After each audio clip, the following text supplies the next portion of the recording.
Well, hello lovelies. So obviously you can see that I've got some foundation and concealer in my hand. So this is from Milk.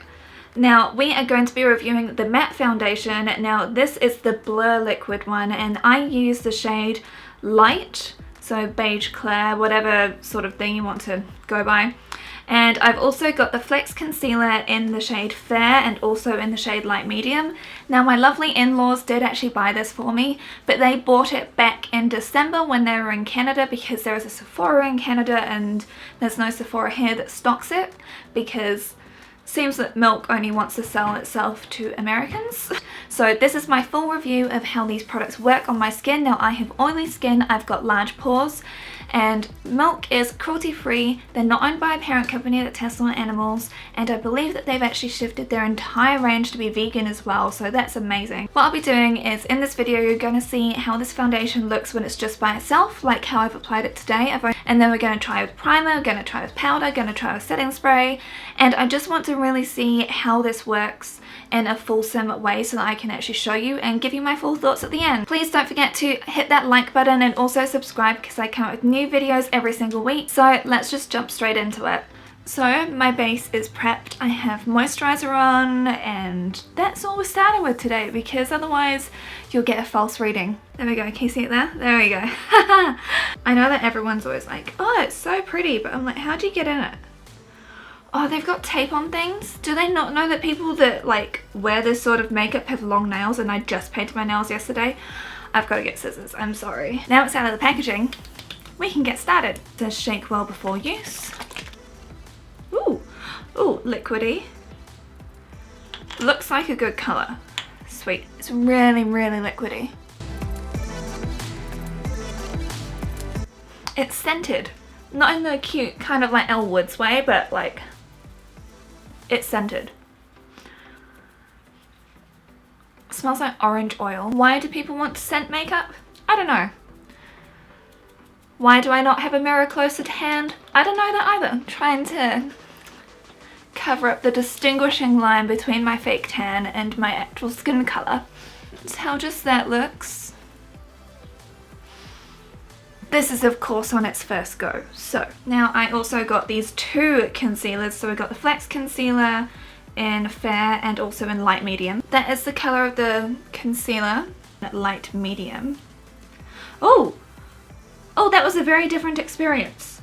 Oh, I kind of feel like the Light Medium could be a bit too dark. But let's just mix them both together. You saw before, I have scarring here. Just want to cover that. Cover a little bit on my nose. That is how my base is looking right now. I'm just going to put on the rest of my concealer around here and we'll see how it kind of interacts. I feel like I need to set it, but I'm going to put on the rest of my makeup and then we'll be back to see how the rest of it goes. But honestly, the finish is really nice. It looks like skin. It's covered things really well. I didn't actually need to use much product as well. This is... So far, I like.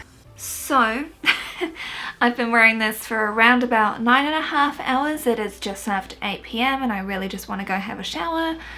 But as you can see, my face looks very, and I mean very oily.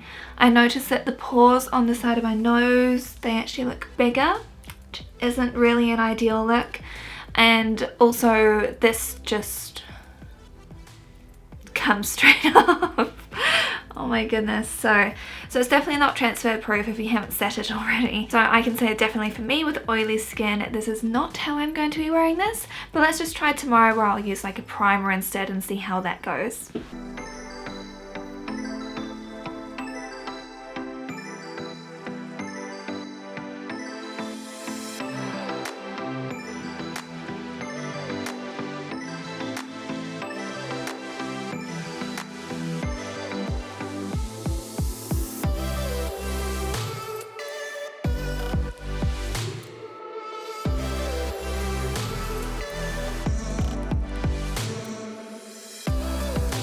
Today I've used a little bit of powder, some primer, and of course the foundation and the concealer. Let's just have a look. This is how my skin looks now. It still definitely looks like skin. I do love the coverage. The colour is still amazing. But I would say that you can still see like my texture and stuff, so I don't really see any of the blurring effect that it so claims to have. But let's just jump ahead and see how this looks after 12 hours of wear.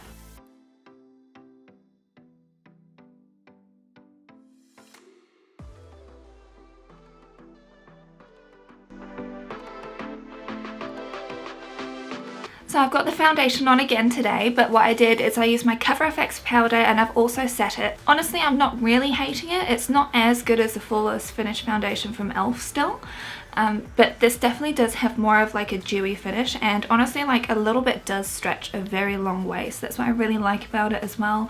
And again, it still doesn't feel heavy on my skin, so that's really good. So let's just see how well this wears with a mask and everything. It's been a long as day and my skin is surprisingly, like, the texture of it is still not as ideal, and I can still definitely tell about the fact that this makeup does get removed very easily because I wore my sunglasses today. I didn't have to wear a mask because I wasn't around people. I much prefer it when I use this powder though, and also with the setting spray, but it hasn't made it shift any less. So I'm just going to keep on trying it out, and then once I've been trying it out for a couple more weeks, I'll have my full review for you. So let's just skip ahead to then. I have this foundation on now. It's around about like 11 in the morning. I need to go head out to go pick something up.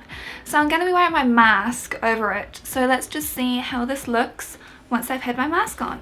So I'll just show you what it looks like now.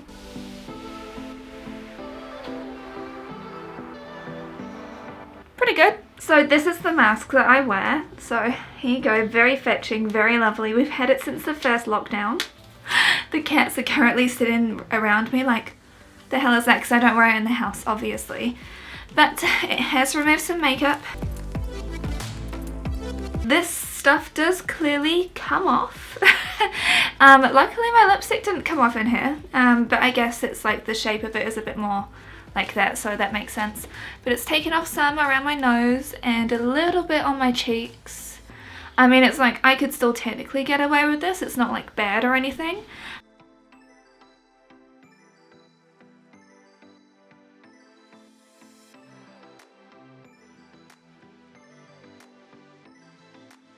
One problem with the e.l.f. ones is once you get down to here,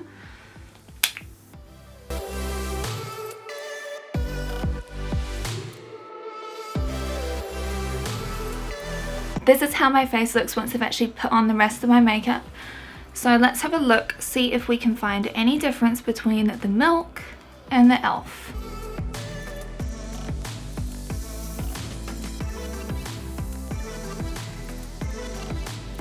Personally, I don't really see much difference right now. I know that when I apply it, like the Milk side, you do definitely need to set it, and you saw I didn't use any primer today. I've only got moisturizer on.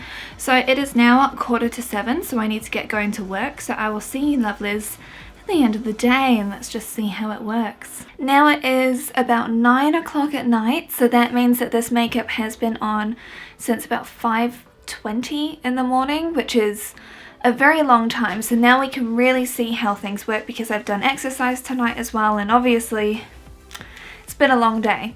So this again was the side that the Milk was on, and this is the side that the e.l.f. is on. So one thing that I was noticing during the day is the fact that the Milk one kind of looks like it is still sort of sitting on top of your skin, and like the pores are still obvious, but it's almost like you can see that it's makeup, whereas with e.l.f. it does actually just sink straight, not into your skin, but it's just kind of like a complete layer. Now it's shiny on both sides. I have not touched up my makeup today, as you can probably tell, because I really wanted to give you an accurate depiction. But also when it comes to the Milk side, it creased around my nose within around about 3.5 hours. And also here, this line came up straight away, but on the e.l.f. side that hasn't happened. But they've both started to separate around here, which is, again, understandable because it wasn't like that earlier. So they are fairly close, except for the fact that the e.l.f. one is a drugstore one, which is, again, why it's much more approachable. Now, it's got its own problems. I've done a review on it as well, so I'll list that up here for you. But in terms of the Milk one, for the price of it, and the blurring effect that doesn't actually have a blurring effect on my skin at all. Yeah, I'm almost thinking it's not really a goer for me. Like, the concealers are fine, everything's fine, it's not, nothing's bad about it. I'm not overwhelmed with it. I'm a little bit underwhelmed, honestly. It's really not a bad foundation if I just didn't love this one so much. Again, for someone with oily skin, large pores, and you know, a couple of small signs of aging, because it even has sunk into, like, I've got 3 tiny lines here and it's sunk into that as well. So it's not the best look. Now, one thing that I did notice a difference between them though is that the e.l.f. side actually sank into these lines here, but the Milk side didn't. So can I just get like a weird combination of them both? Maybe I'll start mixing them both. I don't know, but it's not really a long-term solution now, is it? So for me, I will personally still be sticking with e.l.f. as my favourite one for now. So I'm just going to sign off now. Don't forget to hit that like button and also subscribe, because I'm coming out with new videos every single week, and I have a fun 12 days of Christmas this year, which is going to be full of all the good news stories with beauty. Because I do a lot of exposing like the darker side of things, so let's just switch things up for December, shall we? So don't forget to subscribe for that, and I'll see you lovelies again very soon. Bye!